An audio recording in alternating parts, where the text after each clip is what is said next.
Coming to the general elections to the Lok Sabha, जो विश्व का सबसे बड़ा लोकतांत्रिक त्योहार है, सबसे बड़ा लोकतांत्रिक त्योहार, biggest 543 parliamentary constituencies, of which 84 are reserve for SCs and 47 are reserve for STs। तो इस 543 पार्लियामेंट्री कॉन्स्टिट्यूएंसीज के महात्योहार में शेड्यूल बताने से पहले सभी वोटर्स का फिर से हाथ जोड़ के आग्रह, अनुरोध, गुजारिश that please join for the voting, come on the day of voting. छुट्टी मनाने ना जाएं, जरूर आ जाएं। Schedule of the Lok Sabha poll, phase 1, we'll do it in 7 phases as was done last time. 7 phases. Phase 1 will start from 20th March notification, 5 days from now, and last date of withdrawal would be 30th March and date of poll would be 19th of April. इसमें phase 1 का schedule एक दिन से हमें 2 बार करना पड़ रहा है, फिर बिहार के लिए वहां एक फेस्टिवल है, तो नोटिफिकेशन की डेट सेम है, लेकिन बस लास्ट डेट ऑफ विड्रॉल हमें 30 मार्च की जगह 2 अप्रैल सिर्फ बिहार के फर्स्ट फेज के लिए करनी पड़ रही है, क्योंकि वहां त्योहार है। और 19 अप्रैल को यहां वोटिंग होगी और पूरी कंट्री में 4 जून को काउंटिंग होगी। So phase 1 this will look like this. ये मैप भी हम आपको प्रोवाइड कर देंगे। अभी ये जो येलो पोर्शन है ये ऐसा दिखाई देगा। तो इसमें जो फेज 1 का जो मैप है, इसमें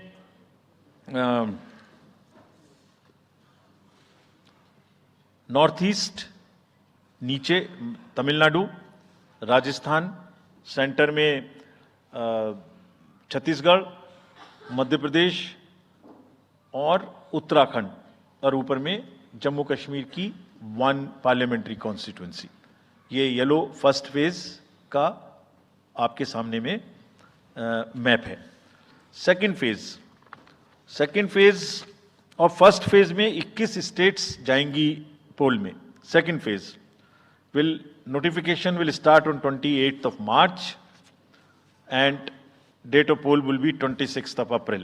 Similarly here in case of J&K, because of the some holiday, the date of one day would be different, date of security of nomination would be different, but date of gazette notification और date of poll would be common.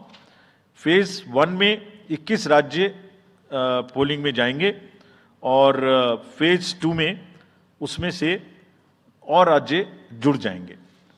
So this is the map which would be phase 2, जिसमें हम north east में काफ़ी जगह चुनाव को complete करते हुए, तमिलनाडु में कंप्लीट करते हुए, सेकेंड फेज में राजस्थान को भी कंप्लीट करेंगे।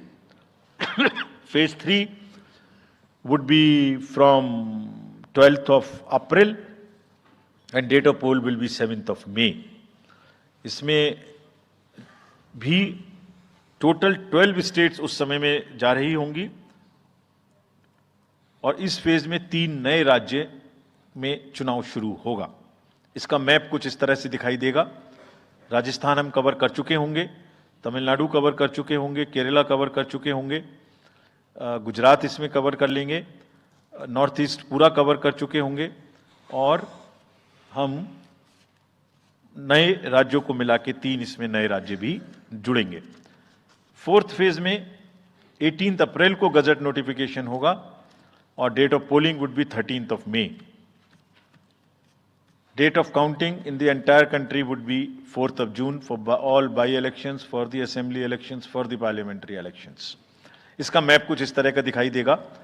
इस समय तक हम इसमें Telangana, Andhra, Orissa would start and by that time other than that entire south India would be complete, entire western India would be complete, north east would be complete.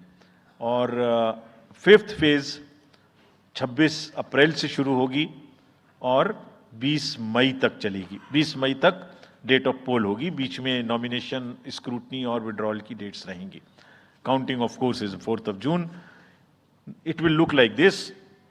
which is in front of you. And phase 5 में 49 constituencies will be going to the poll. This is how the map will look. Yellow denotes the first phase, and accordingly the legends are given. We will share this map also with you, ताकि आप इसे अपने साथ रख सकें, इसके हिसाब से देख सकें. ये भी कोशिश की है हमने, और अगर पूरी फेज वाइज हम पिक्चर दें, ये भी एक अच्छी स्नैपशॉट है, जिसमें फेज 1 में 102 कॉन्स्टिट्यूएंसीज, फेज 2 में 89, फेज 3 में 94, फेज 4 में 96, 49, 57, 57. So we'll start with the 102, the largest, slowly come down and finish northeast, move up from the south and finish the western area. तो इसमें वेदर और हर चीज़ का ध्यान रखते हुए काफ़ी सोचने के बाद ये शेड्यूल बनाया गया है. विद दिस जो सिंगल पोल डेट है वो 22 स्टेट में होगी. 2 राज्य 4 बार में जाएंगे, कर्नाटका, राजस्थान, त्रिपुरा, मणिपुर. 3 फेज में 2 जाएंगे, छत्तीसगढ़ एंड असम. 4 फेज में 3 जाएंगे, उड़ीसा, मध्य प्रदेश, झारखंड. 5 फेज में 2 जाएंगे, महाराष्ट्र एंड जम्मू कश्मीर. जम्मू कश्मीर की हर पार्लियामेंट्री कॉन्स्टिट्यूएंसी के लिए 1 फेज होगी. और 7 फेज में 3 जाएंगे, Uttar Pradesh, Bihar and West Bengal. With this friends, I end my address and thank you very much. Thank you, sir, for those detailed remarks.